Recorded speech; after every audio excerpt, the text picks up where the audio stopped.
My name is Jheriblake, and I started music some 2 decades ago. I was a member of the choir at a young age at Redeemed Christian Church of God, and from then on, I actually was a sport person. I was playing handball. I represented Lagos State for handballing at the age of 12. So when I got to the age of 16, I actively took music as a career. So I wouldn't say I started singing in my mother's womb, because in my mother's womb I didn't know I could sing. But the thing is, my whole journey started from the choir, and at the age of 16, I started up an a cappella group called The Revelations with some friends of mine. The group just lasted for about 2 years. Then I met with another colleague of mine. We went to the same secondary school, and two of us started the Pillars Music. And so Pillars Music was more or less like what took me, what made me, I could actively say music is what I'm called to do, because all we wanted to do then was just to sing and do a cappella and all of that. And today, it has taken us to places that naturally, if I was doing the other thing, I wouldn't have been able to get to places that the music ministry has taken me to. So,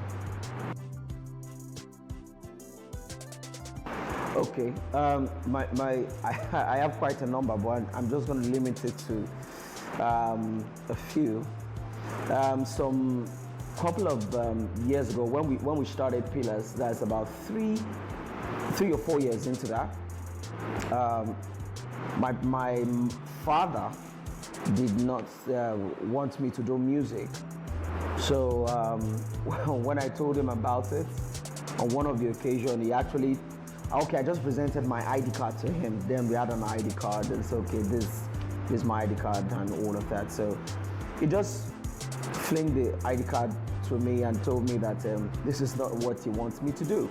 I should take my education seriously and all of that. So, but basically, I never relented. I knew this is what I was called to do. And I've met with a lot of people that want to sign me on to do secular music. They say, oh, you got the looks, you got the voice and the expression and all of that. So we want you to do secular music and all of that. So I told them that that's not what I'm called to do. In fact, it scares me when I get such offers, because it's more or less like they're trying to derail me from what God has called me to do. So I've faced that, and I've also faced a number of invitations where naturally, like I said, if I was doing other things, I would not have been able to get there. The music ministry has taken me even to Aso Rock, with my team, with the Pillars, and we've met with the high and mighty. We're still growing. We've not gotten there yet, but the beauty of it is that music ministry has helped me a lot. It has its challenges, don't get me wrong. It has its challenges, like Frank Edwards said some couple of days ago, that if you want to make money, don't think about gospel music. And a lot of people kind of like are trying to fight him on that, but don't know what it takes. Someone that has experienced it. I've experienced it, so I could actually tell you that what he said is true. So we faced a lot of challenges. Sometimes you will not be able to pay your bills. Sometimes you will not even be able to pay your house rent and all of that. You end up squatting. But today, by the grace of God, we're not there yet, but we are not where we used to be, and we're still going somewhere.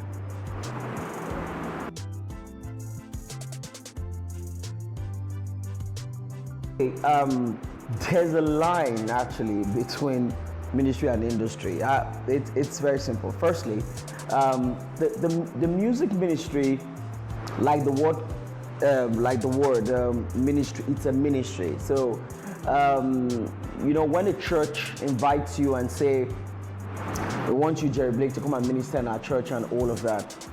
I have a manager that handles such, but do you know that sometimes we made up our mind that we're not just going to call prices and tell you, oh, this is the money, you have to pay us, without this money we can't be there and all of that, or you have to pay this amount of money before Jheriblake comes and all of that.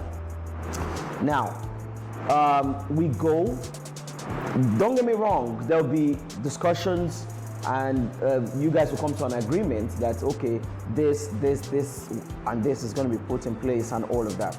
But you see, the industry, that is where many of us fail. I decided to add myself inclusive because I don't want it to look like, oh, I've gotten it all figured out. In the industry is quite different. The industry is actually the business of the music. Now, take for example, over the years now, gospel artists, I don't want to use secular artists now because they know the business better than us. Anybody can take me and go and crucify me anywhere, I don't care. The secular music know the music business better than us. Now, I'm using the gospel ministers and artists as an example. We tend to release songs and we'll post it out there, we'll put it for free downloads. And you see people come, they download it for free and all of that. But immediately, a lot of us now decided that, okay, it's time you got to start buying these songs. Because it's another thing if you come to your church and you say that, oh, it's all about the money. Now, this is something that we need to, because without money, you cannot create that song. You cannot produce a song and all of that. So we decided to put the songs for it to be downloaded. You pay a peanut or you pay some of money and all of that on all those social marketing digital platforms. And you see, you get people try to condemn you over it and all of that. Now, the industry comes in place here that there's no sentiment. This is our music, it's on Boomplay, it's on iTunes, it's on Spotify and all of that. You have to be able to buy it. Do you understand what I'm saying? Buy it and support us. Now, without the money, without the resources, they will not even be able to call you as an artist to come or minister to come and minister in the church, because right now, the big churches that you want to call now, they will not even call you to come and minister if they've not seen anything about you online, because online seems to be where the market is now. So there's a big difference between ministry and industry. In the industry is basically the business of you selling the music, your craft that God has given you. Because the word talent, the ENT there means enterprise. So when Jesus Christ was talking about the parable in the Bible and he said that I give this one 5, I give this one 2, I give this one 1. The one that was given 1 buried it. The one that was given 5 made another 5. That is the business. And what happened? What did the master do? The master was angry with the one that buried it, and he collected and said, give it to the one that has 10. Do you understand what I'm saying? So there is a big difference between industry and ministry. So and that's something that we need to figure out as gospel artists and ministers in our time. All right, I started Javi in 2008, and Javi was birthed out of, I had an accident in 2007 when I was doing my youth service, and I stayed in the hospital. I'm just trying to paraphrase everything. I stayed in the hospital for 107 days, roughly about 4 months plus. I had 10 pints of blood infused into me. The human body is made up of 10 pints of blood. That means that I was, almost gone. I was dead. And the devil tried, after the accident, he tried several times to also kill me in the hospital. One of them was I was infused the wrong blood transfusion because I'm a universal donor, and it only takes a fellow universal donor to donate blood to me.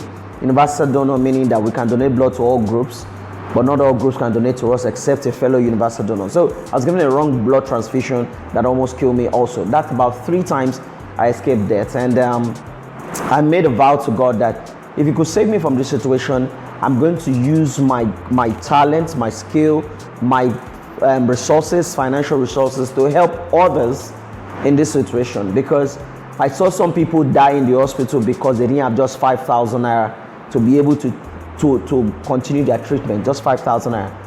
So, and when we left in 2008, January 20th, we started Javi, and I host concerts that I use my talent, my skill, my ministry, and then we get people to come in and support. We started with the hospital. The hospital didn't have what they call POP quota. That was about 80-something thousand naira as at 2007. So that was the first thing I bought for the hospital that admitted me. They didn't have POP quota. So immediately I left, we did the Javi concert. I bought that for them. And then God dropped it in my heart that the hospitals are getting all these things. We've made medical supplies. We donated a lot to hospitals. Nigerian Navy Reference Hospital and Igbobi and all of that. Then God dropped it into my heart that I should be touching the life of one person at a time. And that's how we started making the donations to a patient at a time. So we do it quarterly. And what we do is we stage concerts and we help people, we go to the hospital and just choose one patient, and we just support him or her with a financial donation immediately after the concert. And that's what we've been doing for the past 12 years now. This is going to be like the 12th year. So that's the concept and the brain behind Javi. I would love to have a collaboration with locally. I won't lie to you, is someone I've admired for a very, very long time. And the reason why I admire him a lot is because I love the place where he dwells. There are just about two of them. They produce spirited music, and that's the kind of music that God is leading me to. I'm talking about Nathaniel Bassey. I love the fact that his music are highly spirited and is deep. And my favorite of all times, as at now, Dosi Oyekon. I love Dosi also a lot because his music, none of his music that I don't like, none. I love all his music. Even if he coughs in the studio and just cough, I will sing that cough. You understand what I'm saying? So he has blessed me a lot, and he's still blessing me. Both of them, Nathaniel Bassey, Pastor Nathaniel Bassey, and Dosi Oyekon. So I would love to have a collaboration with them. By the grace of God, I don't know how God is going to do it, but I believe that it will happen. Who knows? One of them might happen this year, or even both of them this year, by the grace of God. So internationally, my favorite ever is a role model to me. He celebrated his birthday a couple of days ago. I'm talking about Pastor Travis Green. I love him a lot. He also ministers to me, and the kind of music I do, we do similar kind of music. So it's somebody I look forward to having a collaboration with, and I also believe that will happen too very soon, by the grace of God. My name is Jheriblake, and wherever you are, keep watching Gospel Cafe TV, the best gospel online TV you will ever meet this season and even forever. So it's a wonderful station, you don't want to miss it. I am watching it, and you can also follow them on all the social media platforms. Peace.